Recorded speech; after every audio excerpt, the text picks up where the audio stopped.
You have this phrase that you write about called forced opportunities. Yeah. So what I'm talking about there with the forced opportunities is I love putting myself in positions that are going to force me to really think outside of the box, or they're going to force me to do stuff that I wouldn't normally do. So the example there when I ran the $100,000 business was I kind of put myself out there and decided to take this opportunity. And then we had the training where it's like the initial training with the company. Basically what I did is I went up to the CEO, the guy who was doing the presentation, and I said, hey, I have a big goal. I want to run the number one business in the country. I want it to be over $100,000.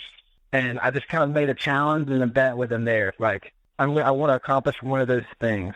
When I did that, it's funny, like when you start vocalizing those things and I made it a point to tell as many people as I could, because then I knew it was going to force me to deliver on that. When you're telling it to everyone you see, your mind starts telling you like, okay, I actually have to make this happen. You know, So you're going to put yourself out there to a point to where you're going to figure out ways to make it work.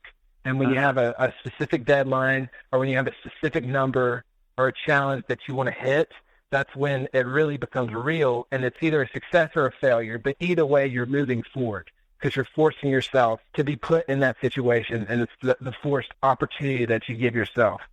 So, Seth, sort of back to you, one of the things that you said is your friends are like a food pyramid, and the reason why all your friends can't be Pop-Tarts.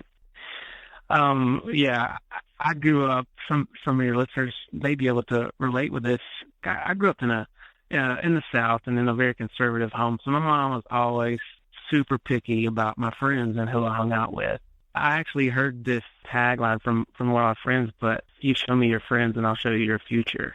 And I thought it was cool that my parents made it enough of a priority that I put good people in my life to influence me, that I actually heard that from one of those people that were influencing me. You know, you show me your friends, I'll show you your future was sort of a good example of how, even though I love to have fun, I love to laugh, I love to cut up, I've got sort of 5 core friends, and one of those is that for me, because I need that.